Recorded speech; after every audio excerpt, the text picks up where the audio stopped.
So, good morning, everyone. Good morning, average students.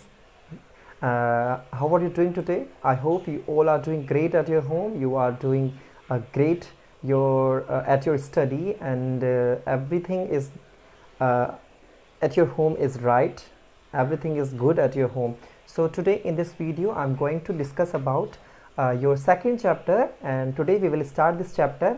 And from the first paragraph of your NCERT book, you can see over the screen कि यहाँ पर जो हम start करेंगे, this is the first paragraph, जिसमें ज़्यादा कुछ ऐसा तो नहीं है कि कुछ जो समझने लायक है। फिर भी मैं आपको इसमें थोड़ा सा एक इसका ओवरव्यू दे दूंगा कि किस चीज़ क्या चीज़ें इसमें बताई गई हैं। सो देख लेते हैं इसमें क्या है कि well in the previous video I discussed about a flower, what are the different holes of the flower।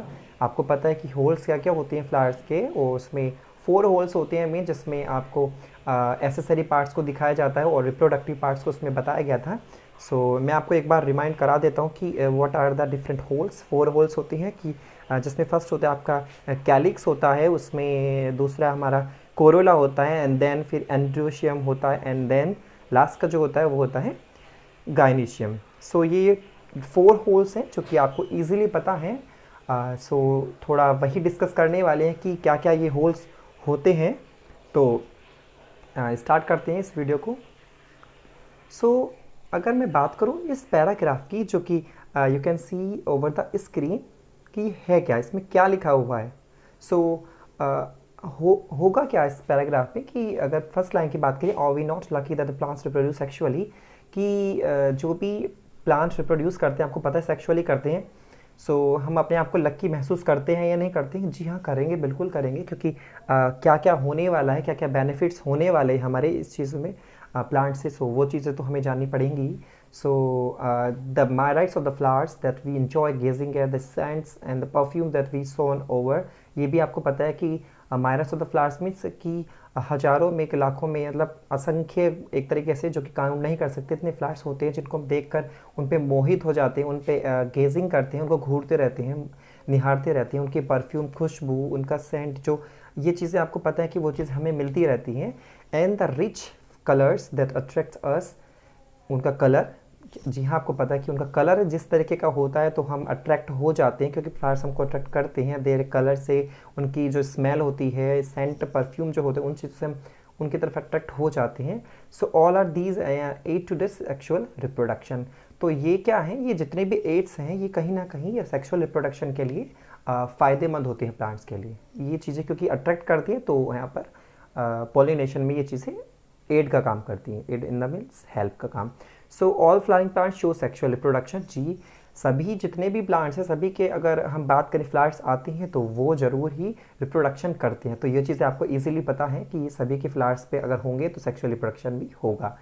और अगर हम इस लाइन की बात करें, this is the line, A look at the diversity of the structure of the inflorescence flowers and flower birds showing shows an amazing range of adaptation to ensure formation of end products of sexual reproduction, fruits and seed। हाँ, ये तो आपको पता है कि जो diversity होती है, कितने तरीके के इन्फ्लोरेसेशन होते हैं, क्योंकि सभी जो फूल लगने का जो तरीका होता है, किस तरीके से वो लगते हैं, तो इन्फ्लोरेसेशन जिसको हम बोलते हैं।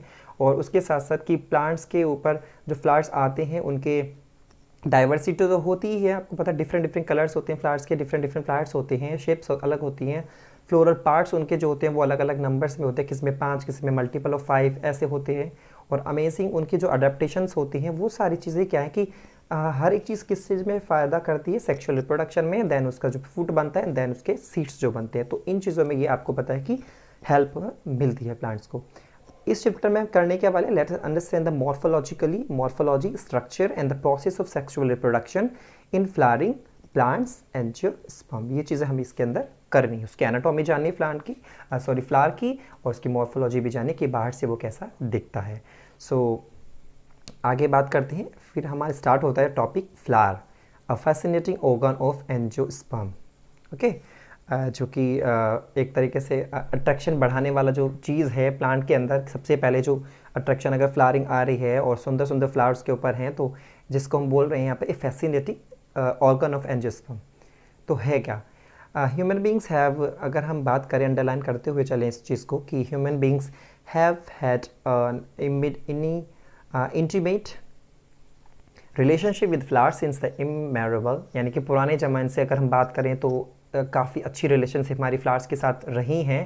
Flowers are object of aesthetic ornamental social religious and cultural value. ये जी हाँ, ये भी आपको पता है कि एस्थेटिक जो आप ब्यूटी के लिए यूज़ करते हैं फ्लावर्स को, ऑर्नामेंटल आप सजावट करते हैं, सोशली तरीके से उसको यूज़ करते हैं, रिलीजियस जगह पर आप इसको यूज़ करते हैं, कल्चरल जगह पर आप इसको यूज़ करते हैं। तो ये चीज़ें आपको पता है फ्लावर से ही चीज़ें हम करते रहते हैं।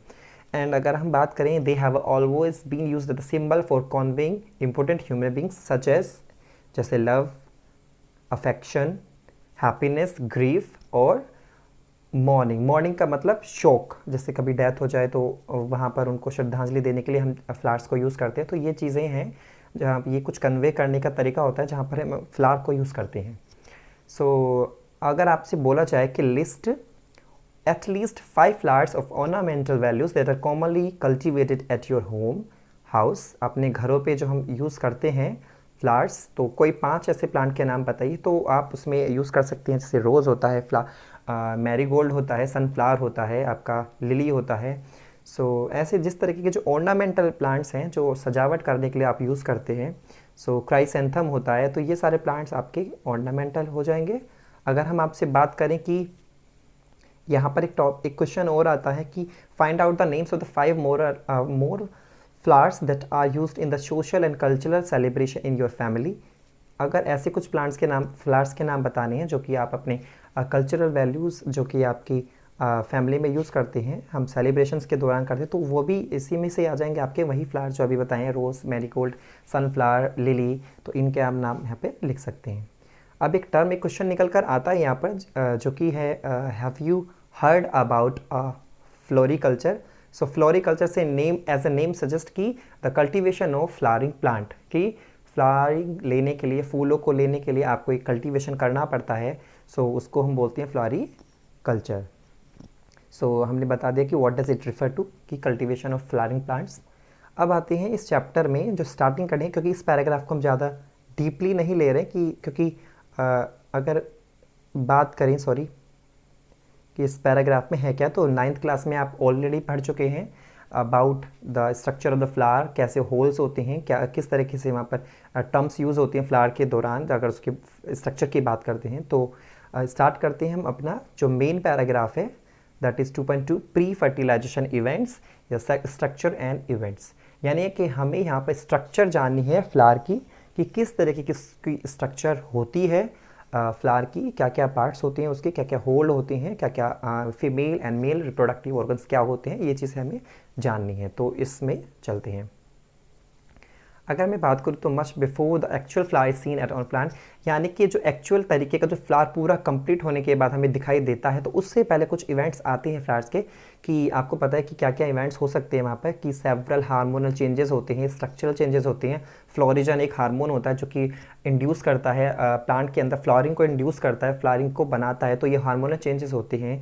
दैन उसके बाद इनिशिएट होती है differentiation and further of development of floral primordium, कि एक स्ट्रक्चर सबसे पहले जो बनती है जिसको हम बोलते हैं फ्लोरल प्राइमोरिडियम, है ना, और उसके बाद फिर इन्फ्लोरेसेंस बनता है, देन फिर वहाँ से बर्ड्स निकल कर आती हैं, फ्लोरल बर्ड्स जिनको हम बोलते हैं, एंड देन पूरा कंप्लीट हो जाता है फ्लावर। तो ये चीज़ें आपको पता है कि कुछ प्री चीज़ें हैं जो कि फ्लावर से आने से पहले होनी पड़ती हैं, होनी चाहिए, तब जाके फ्लावर बनता है। एंड देन अगर हम बात करें एक फ्लावर की, अगर उसके स्ट्रक्चर को देखें, in the flower the male and reproductive structure, male and female reproductive structure जो होती हैं आपको पता है, एंड्रोशियम एंड गाइनीशियम। सो यहाँ पर है the androecium and the gynoecium differentiate and develop होती है। मतलब अभी अगर मैं आपको स्ट्रक्चर दिखाऊंगा उनकी किस तरीके के स्ट्रक्चर्स होती हैं, फिलहाल आप जानिए कि होता क्या है आगे। और ह्यूमेटोरियल collect the androecium consist of all of stamen. अगर हम मेल पार्ट की बात, क्योंकि androecium is a male reproductive part, so उसके अंदर होता है स्टमेन जो कि स्टमेन का बना होता है। स्टमेन को भी देखेंगे कैसा दिखता है। एंड अगर हम गाइनेशियम की बात करें जो कि होता है female part, female reproductive parts, और जिसके अंदर कलेक्ट होती हैं दो चीज़ें आपने सुनी होंगी, कार्पल एंड पिस्टिल। तो कार्पल एंड पिस्टिल जो होते हैं, जो कि थोड़ा सा अलग एक टर्म यूज़ करते हैं कि पिस्टिल के लिए carpel, pistil it is a collection of carpel, many carpels होती हैं। और पिस्टिल मेजरली हम यूज़ करते हैं किसके लिए? कि जो ओवेरी होती है जिसके अंदर सीड्स होती हैं उसके लिए, जबकि कार्पल हम पूरी स्ट्रक्चर को बोलते हैं, जैसे कि आप पता है कि स्टाइल, स्टिग्मा एंड ओवेरी होते हैं, तो उस पूरे होल स्ट्रक्चर को कार्पल बोलते हैं। लेकिन अगर बोलते पिस्टिल को भी यही है, लेकिन पिस्टिल अगर डीपली जाएँ तो हम सिर्फ ओवेरी के लिए काउंट करते हैं। सो आई होप कि समझ में आ रहा है आपको। ओके, सो नेक्स्ट है आपका कि stamen, microsporangium and pollen grain, क्योंकि हमें पता है कि androecium it is a male reproductive parts of the flower, androecium, और जो कि एक स्ट्रक्चर आपको यहाँ पर दिख रही है, एक पिक्चर आपको दिख रही है यहाँ पर। सो वो पिक्चर जो है जिससे आपको पता चले कि एंड्रोइशियम किस किस पार्ट से मिलकर बना होता है। तो आपको दो पार्ट्स आपने हमेशा सुने होंगे in previous class, you has discussed about कि एंथर होता है जो कि बाइलोब्ड स्ट्रक्चर होती है, एंड उसके जस्ट नीचे एक सिलेंडर लाइक स्ट्रक्चर होती है, ट्यूब लाइक स्ट्रक्चर होती है, जिसको हम बोलते हैं फिलामेंट। तो यहाँ पर यही चीज़ दिखाई गई है कि एंथर है ये आपका, अगर मैं इसको अंडरलाइन करूँ, दिस इज़ द एंथर, जो कि बाइलोब्ड होता है, दो लोब बने होते हैं उसके अंदर। तो इसको देख लीजिए यहाँ पर बाइलोब्ड, और एक सिलेंडर लाइक स्ट्रक्चर है नीचे की साइड ये वाली, जिसको हम बोलते हैं फिलामेंट। और जो फिलामेंट होता है वो अटैच होता है सीधा पेडिसिल से या फिर थैलेमस से, जो कि जहाँ से अटैच होता है फ्लावर, या हम इसको ये भी बोलते हैं कि वो पेटल से अटैच होता है इस फिलामेंट की वजह से ही। ओके, सो ये तो थी स्ट्रक्चर कि कैसा एंड्रोइशियम टू पार्ट्स में डिवाइडेड है, क्योंकि एंड्रोइशियम कलेक्ट करता है जो कि स्टमेन के दो पार्ट होते हैं, एंथर एंड फिलामेंट, जो कि आपने पढ़ लिए हैं। और ये भी मैंने बता दिया है कि थैलेमस से जुड़ा होता है जो प्रॉक्सिमल एंड होता है। प्रॉक्सिमल एंड का मतलब क्या होता है कि जो टर्मिनल एंड है, जो सेंटर से किसी चीज़ से जुड़ा हुआ है, किसी के नियर है, तो उसको हम बोलते हैं प्रॉक्सिमल एंड। ओके, फिर अगर हम बात करें number and the length of the stamen, जो कि वेरिएबल होती है, प्लांट्स के ऊपर डिपेंड करती है किस फ्लावर के अंदर कितने स्टमेन है। तो ये डिपेंड, ऐसा नहीं है कि किसी में एक ही होगा या दो ही होंगे, कम और ज़्यादा भी हो सकते हैं। ओके, सो जो कि हम आपको अगर देखना है तो आप इसको if you were to collect stamen each from the 10 flowers, अगर 10 प्लांट से अगर आप डिफरेंट प्लांट से आप स्टमेन लेकर आएँ, उनको कलेक्ट करें, तो आपको उनकी शेप, आपको उनको नंबर ऑफ स्टमेन, तो वो चीज़ें अलग अलग दिखाई देंगी। ओके, आगे चलते हैं। यहाँ पर ए टाइपिकल एंजियोस्पर्म, ये वाला जो पैराग्राफ है इसको ध्यान से देखिए कि इसमें क्या है, कि जो टाइपिकल एंजियोस्पर्म का जो एंथर होता है, एंथर आपको समझ में आ रहा होगा कि एंथर कौन सा पार्ट है, ये जो पार्ट है। अगर मैं इस पार्ट को आपको दूं और उसके बाद फिर उसको दिखाऊं कैसा दिख रहा है, तो आपको पता चलेगा कि एंथर बाइलोब्ड होता है। बाइलोब्ड का मतलब 2 लोब्स होते हैं उसके अंदर, एंड देन उसकी अगर हम लोब को ध्यान से देखें, दोनों लोब को, क्योंकि 2 लोब हैं, तो एक लोब के अंदर 2 थिका होते हैं। एक लोब के अंदर कितने हैं? 2 थिका। बाइलोब्ड है, बाइलोब का मतलब 2 लोब है, और 2 लोब हैं, तो उस दोनों को ध्यान से देखें तो एक लोब के अंदर 2 थिका हैं, तो टोटल कितने थिका हो गए? 4 थिका। लेकिन क्योंकि एक लोब के पास 2 थिका होते हैं, इसलिए हम एंथर को बोल देते हैं बाई थिकस या डाई थिकस, जो कि यहाँ पर आपको दिख रहा है, ये लिखा ना यहाँ पर डाइथिकस। डाइथिकस क्यों है? क्योंकि वहाँ पर 2 थिका होते हैं एक लोब के अंदर, तो टोटल 4 थिका हैं। बाकी आगे की बात करूँ, अगर टाइपिकल फ्लावर्स आपने देख लिया है, अगर हम एक longitudinal groove runs throughout the separate in the theca, अगर हम थिका की बात करें, देखो मैं एक पिक्चर, सिंपल पिक्चर बनाता हूँ। मान लीजिए ये हमारा एक एंथर था, ठीक है, 2 लोब हैं इसके अंदर, 1 2, ठीक है। अगर मैं इसको लोब्स को अलग कर दूं कि ये वाला लोब अलग है, ये लोब अलग, तो एक लोब के अंदर 2 थिका हैं, मान लीजिए ये आपके हैं थिका। अगर तो उन्होंने जो लिखा है ना यहाँ पर लाइन कि longitudinal groove runs lengthwise separating the theca, तो ये दोनों के दोनों क्या हैं? 1 थिका 2 थिका, 2 थिका है एक लोब के, तो एक दूसरे से दोनों के दोनों ग्रूव बन रही है। लॉन्गिट्यूडिनल मीन्स लंबी, लेंथ वाइज, तो ये दोनों एक दूसरे से अलग हो रहे हैं, तो इसको हम बोलते हैं लॉन्गिट्यूडिनल ग्रूव्स बन जाती है लोब के। तो ऐसे ही दूसरे वाला जो थिका है दोनों, उनके बीच में भी एक ग्रूव बनी होती है। In the transfer section of the anther, ये आपको बता दिया है, the bilobe nature of an anther is very distinct in the transfer section of an anther. अगर क्योंकि ये लॉन्गिट्यूडिनल सेक्शन आपको दिखाया गया, लेकिन अगर हम इसका ट्रांसफर सेक्शन, आपको पता है कि लॉन्गिट्यूडिनल कैसे सेक्शन होता है। मान लीजिए कोई स्टेम है, तो अगर मैं इसको ऐसे कटिंग कर दूं तो लॉन्गिट्यूडिनल, अगर मैं इसको ऐसे काट दूं तो होता है वो ट्रांसफर सेक्शन, ठीक है। तो वो यही कह रहे हैं कि अगर ट्रांसफर सेक्शन हम इसका करते हैं तो थोड़ा इसमें अलग तरीके से वो दिखाई देता है।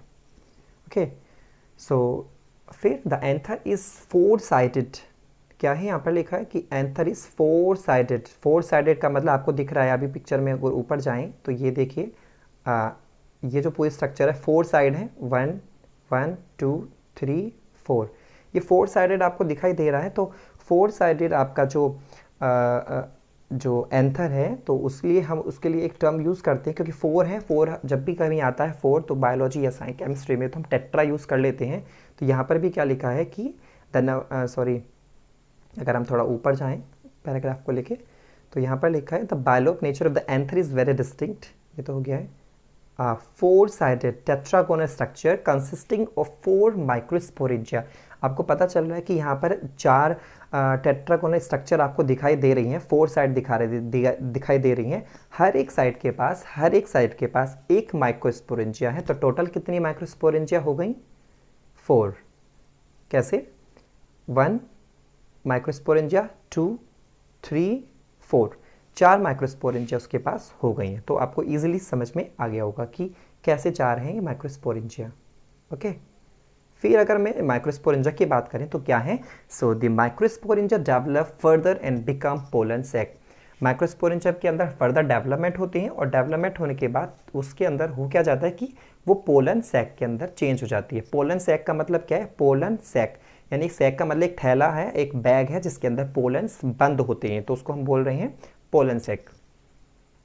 सो स्ट्रक्चर क्या है? तो पोलन सैक मिल गया है, मैच्योर हो गई है तो वो पोलन सैक बनाएंगी। Then extend longitudinally all through the length of an anther and are packed with pollen grains. यानी कि जो माइक्रोस्पोरेंजिया है वो ऐसा नहीं है कि ऊपर ही ऊपर होंगी। आपको दिख रहा होगा पिक्चर में कि माइक्रोस्पोरेंजिया सिर्फ इतने ही पोर्शन में नहीं है, इतने ही पोर्शन में आपको माइक्रोस्पोरेंजिया नहीं मिलेंगी, नीचे तक। अगर मैं बात करूँ ये माइक्रोस्पोरेंजिया एक के नीचे को तक, मान लो ये फर्स्ट है, इसके नीचे तक जाऊँ तो यहाँ तक पोलन ग्रेन है, यानी यहाँ से लेकर यहाँ तक पोलन ग्रेन आपको एक में मिलेंगे। तो टोटल तो 4 हैं, तो सभी के अंदर पोलन ग्रेन्स आपको मिलेंगे, जो कि 1000 पोलन ग्रेन्स आपको मिल जाएंगे एक फ्लावर के एंथर में। सो ये भी आपको पता चलेगा कि माइक्रोस्पोरेंजिया है, पोलन सैक है और नीचे तक पोलन सैक्स में माइक्रोस्पोरेंजिया हैं, पूरी उसमें पोलन ग्रेन्स आपको मिलेंगे। अब अगर हम स्ट्रक्चर की बात करें माइक्रोस्पोरेंजियम की तो वो कैसी होगी?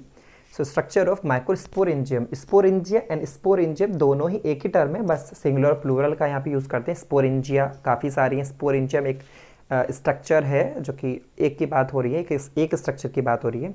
सो यहाँ पे हम क्या करेंगे? In the transverse section a typical microsporangium appears near circular in outline. जी हाँ, अगर हम स्पोरेंजियम को ध्यान से देखें तो वो सर्कुलर दिखती है, कुछ कुछ शेप में सर्कुलर गोल हमें स्ट्रक्चर दिखाई देती है। It is generally surrounded by 4 walls. जी हाँ, अगर हम पिक्चर की अगर बात करें अभी देखेंगे आपको तो वहाँ पे 4 वॉल्स होंगी चारों तरफ से घिरी हुई। फिर 4 वॉल्स हैं, 4 लेयर्स हैं, तो चारों लेयर्स के हमें नाम पता होने चाहिए। तो चारों के नाम यहाँ पर लिखे हुए हैं, आप देख सकते हैं यहाँ पर, you can see here 4 names of the walls: epidermis, endothelium, middle layers and tapetum। ये 4 लेयर्स हैं जिसमें से बोर्ड में टैपेटम से सबसे ज़्यादा पूछा जाता है कि what is the function of tapetum. तो चारों के नाम देखने के बाद अब आगे देखते हैं कि जो स्टार्टिंग की 3 हैं एपिडर्मिस, एंडोथीसियम, मिडिल लेयर, तीनों का काम है प्रोटेक्शन करना, ओके, हेल्प करना डेहिसेंस में एंथर की। डेहिसेंस का मतलब जब एंथर फटता है, एक्सप्लोजन होता है, तो फटने के बाद ही आपको पता है पोलन ग्रेन्स बाहर आएंगे, तो एडेहिसेंस बोलते हैं उसको, ओके। तो एंथर रिलीज करेगा पोलन डेहिसेंस के बाद। तो ये तीनों की तीनों प्रोटेक्शन करती हैं प्लस डेहिसेंस में मदद करती हैं। लेकिन अभी एक वॉल और भी बची हुई है माइक्रोस्पोरेंजिया की, वो कौन है? टैपेटम। जी हाँ, ये है टैपेटम। तो टैपेटम करती क्या है? It nourishes the developing pollen grains. जी हाँ, पोलन ग्रेन्स को भाई डेवलप भी करना है, क्योंकि वही तो करता है रिप्रोडक्शन, उसी के अंदर तो गैमिट्स होते हैं, मेल गैमिट्स, तो उसको डेवलपमेंट चाहिए, उसका नॉरिशमेंट चाहिए, खाना पीना चाहिए, तो वो करता है टैपेटम। टैपेटम इस चीज़ में हेल्प करेगा, ओके। फिर आता है cells of the tapetum possess dense cytoplasm. याद रखना, मान लीजिए अगर ये टैपेटम है तो इसके पास अपना छोटा छोटा इसके पास साइटोप्लाज्म है ये, और फिर सेल्स ऑफ द टाइप उसके पास, उसके साथ साथ generally have more than 1 nucleus. हो सकता है कि एक न्यूक्लियस से ज़्यादा, मान लीजिए टैपेटर की सेल है और इसमें एक न्यूक्लियस है, तो एक न्यूक्लियस से ज़्यादा भी उसके पास हो सकता है, ठीक है। आपको पता है एक न्यूक्लियस से ज़्यादा है, यानी 2 है मान लीजिए, तो 2 को आपको क्या लिखते हैं कि 2 वहाँ पे बाई लगा लेते हैं, बाई न्यूक्लियस या डाई न्यूक्लियस, ओके, न्यूक्लिएट। तो उसके पास जनरली टैपेटम सेल्स के पास एक न्यूक्लियस से ज़्यादा न्यूक्लियस भी हो सकते हैं। तो आप थिंक कीजिए कि यहाँ पे क्वेश्चन आता है, can you think how tapetal cell would become binucleate. तो कैसे वो बायन्यूक्लिएट हो गए, तो आपको पता है बायन्यूक्लिएट करने के लिए यानी एक अगर न्यूक्लियस है उससे दो कैसे बनेंगे, तो माइटोसिस होगा। आपको पता है क्या होगा, माइटोसिस। तो टैपेटम सेल्स के अंदर क्या होता है, एंडोमाइटोसिस होता है। याद रखना, टैपेटम सेल्स के अंदर एंडोमाइटोसिस होता है। और एंडोमाइटोसिस, क्योंकि माइटोसिस हो रहा है तो आपको पता है ये रिडक्शनल तो डिवीजन है नहीं है, ये है इक्वेशनल डिवीजन, यानी ये दो कॉपी बनाएगा। तो एक से एक न्यूक्लियस के कितने हो जाएंगे, दो। लेकिन ये भी याद रखना, टैपेटल सेल्स में सिर्फ न्यूक्लियस डिवाइड होता है, ना कि साइटोप्लाज्म, यानी साइटोकाइनेसिस नहीं होता, सिर्फ न्यूक्लियस ही डिवाइड होगा। तो ऐसी कंडीशन में क्या होगा, देखिए एक बार मैं पिक्चर्स में बना देता हूँ। मान लीजिए ये है टैपेटल सेल्स, उसके अंदर है एक न्यूक्लियस। अब जब डिवीज़न होता है न्यूक्लियस के अंदर तो ये न्यूक्लियस डिवाइड होके दो न्यूक्लियस बना देगा, लेकिन सेल तो एक ही है, वही सेल तो एक ही है, न्यूक्लियस हो गए एक से दो। अब जब दो न्यूक्लियस हो गए, लेकिन नॉर्मली हमें पता है सेल के अंदर न्यूक्लियस डिवाइड के बाद फिर साइटोकाइनेसिस होता है, यानी सेल डिवाइड हो जाती है ये दो पोर्शन, लेकिन इसके अंदर साइटोकाइनेसिस नहीं होता। तो जब साइटोकाइनेसिस नहीं होगा, सिर्फ न्यूक्लियस डिवाइड होगा, तो दो न्यूक्लियस बन गए हैं। इस कंडीशन में टैपेटल सेल के अंदर बायन्यूक्लिएट वाली कंडीशन आ जाती है। तो साइटोकाइनेसिस एब्सेंट होता है, लेकिन कैरियोकाइनेसिस होता है, यानी न्यूक्लियस का डिवीजन होता है। आगे है फिर टॉपिक इसी में, ये वाली जो लाइन आप देखिए कि व्हेन एंथर इज यंग, जब एंथर यंग होने लगता है, group of compactly arranged homogeneous cells guard sporogenous tissue. हाँ, कि कुछ होमोजेनस सेल्स मतलब एक सी दिखने वाली सेल, सारी की सारी सेल कलेक्ट हो जाती हैं और एक टिश्यू का, क्योंकि आपको पता है सेल जब इकट्ठी होती है तो टिश्यू बनाती हैं, तो होमोजेनस सेल से जो टिश्यू बना उसका नाम है स्पोरोजेनस टिश्यू। स्पोरोजेनस इसलिए बोल रहे हैं क्योंकि उसके अंदर है स्पोर्स, और यही स्पोर्स काम बनाएंगे आपके पोलन ग्रेन्स। सो जिसके पास क्या, occupies the centre of each microsporangium. जो स्पोरोजेनस टिश्यू है वही है एक सेंटर जहाँ पर हमारी है microsporangia. Occupies the centre of each microsporangium, ठीक है, कि चार है ना आपको माइक्रोस्पोरेंजियम, माइक्रोस्पोरेंजिया चार है, तो उनका जो सेंटर है वो स्पोरोजेनस टिश्यू है। अब आता है नेक्स्ट टॉपिक, माइक्रोस्पोरोजेनस।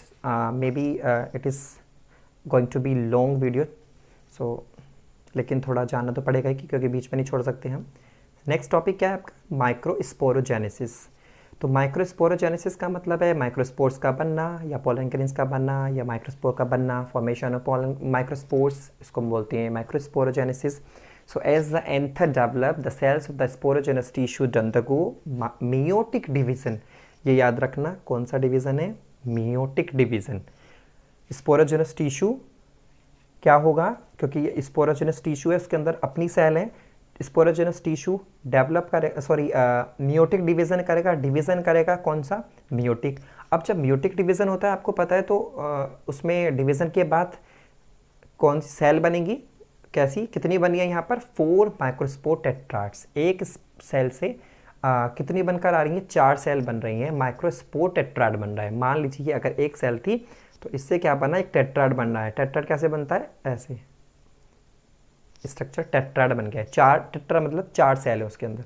तो माइक्रोस्पोर क्या बना है, म्यूटिक डिवीजन हुआ स्पोरोजेनस टिश्यूज के अंदर, 4 माइक्रोस्पोर टेट्राड बने। देन अब हमें ये देखना है, क्योंकि म्यूटिक डिवीजन हुआ है तो आप याद रखना क्वेश्चन आता है एनसीईआरटी में, यहाँ से पूछ रखा है what would be the ploidy cells of the tetrad, कि जो टेट्राइड सेल बनी है उनकी प्लोइडी क्या होगी। सो ये तो इजीली अंडरस्टैंडेबल है कि जब म्यूटिक डिवीजन होता है तो हमेशा हैप्लोइड वर्जन आता है, हैप्लोइड डिप्लोइडी होती है। तो यहाँ पर भी जब म्यूटिक डिवीजन होगा तो माइक्रोस्पोर जो बने हैं वो कैसे हैं, टेट्राड जो बना है वो होगा कैसा, हैप्लोइड।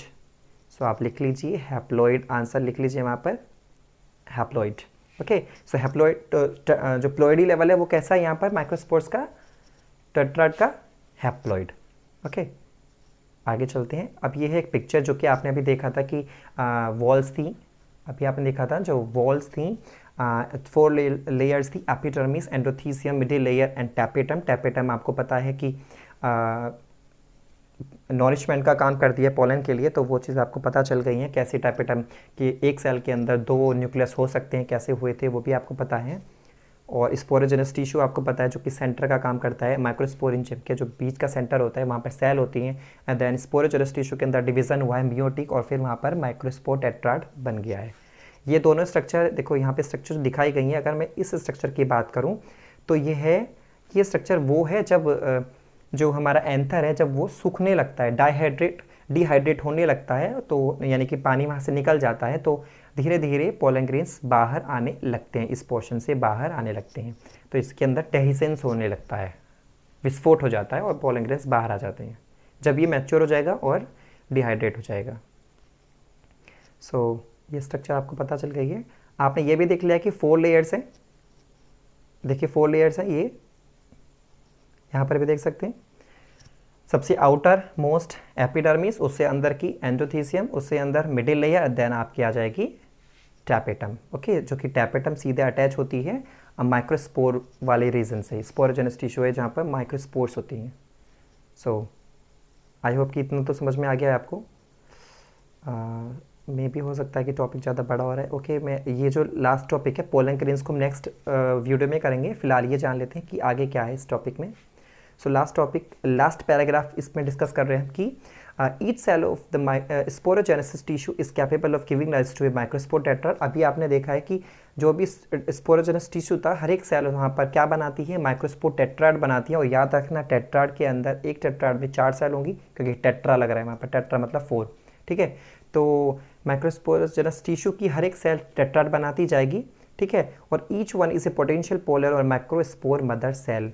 हर एक जितने भी बने हैं माइक्रोस्पोर, क्योंकि एक टेट्राड के अंदर 4 माइक्रोस्पोर हैं, स्पोरोजेनस टिश्यू से बना है, 4 बने हैं, और हर एक को हम ये कहेंगे कि पोटेंशियल वाली यानी pollen microspore mother cell, PMC भी हम शॉर्ट में बोल देते हैं उसको, पीएमसी पोलन मदर सेल।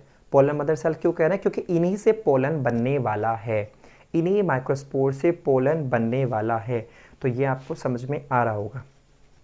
ठीक है, इसलिए हम इसको पीएमसी बोल रहे हैं, क्योंकि पोलन मदर सेल, या इसको हम माइक्रोस्पोर मदर सेल भी बोलते हैं, क्योंकि माइक्रोस्पोर जो मदर सेल है वही हमें क्या बनाकर देने वाली है, पोलन। तो इसीलिए माइक्रोस्पोरोजेनेसिस क्या होता है, the formation of microspores from a pollen mother cell through meiosis. क्योंकि पोलन मदर सेल से क्या बनेंगे, माइक्रोस्पोर्स बनेंगे। तो इस प्रोसेस को हम क्या बोलते हैं, microsporogenesis. The formation of pollen grains, the formation of microspores from a pollen mother cell. Okay, so हमें यहाँ पे क्या मिला, माइक्रोस्पोर टेट्राड बनकर मिल ही चुका है, पता है हमें। So as the anther mature होगा, डिहाइड्रेट होगा, पानी निकल जाएगा, मैच्योर हो जाएगा। सो क्या होगा, सॉरी अभी, हाँ ये तो हो गया है। तो होगा क्या, माइक्रोस्पोर क्या होगा, डिसोसिएट होगा, फॉर्म ईच अदर, एक दूसरे से अलग हो जाएंगे। माइक्रोस्पोर्स एक दूसरे से अलग हो जाएंगे तो क्या बन जाएंगे, वो चेंज हो जाएंगे, डेवलप हो जाएंगे पोलन ग्रेस में। जो टेट्राइड थे सूखने के बाद वो एक दूसरे से अलग हुए, एक दूसरे से अलग होने के बाद क्या बना लेंगे, पोलन ग्रेस। एक individual pollen microspore pollen grace बना रहा है। ठीक है, फिर क्या होगा, inside each microspore engine several thousand of micro, ये तो मैंने बता दिया आपको कि एक अगर माइक्रोस्पोर इंजन की बात करें, क्योंकि 4 थी, एक के अंदर बात करें तो हजारों हैं, तो कितने सारे पोलन ग्रेस आपको मिलेंगे। ओके, सो आई होप कि आपको समझ में आ गया। पोलन ग्रेन की स्ट्रक्चर हम नेक्स्ट वीडियो पे बात करेंगे, क्योंकि ये वीडियो तक काफ़ी बड़ी हो गई है। So thank you so much. अगर आपको वीडियो अच्छी लगी है तो थैंक यू सो मच, और लाइक कीजिए, शेयर कीजिए, सब्सक्राइब कीजिए। Stay home, stay safe. Thank you so much.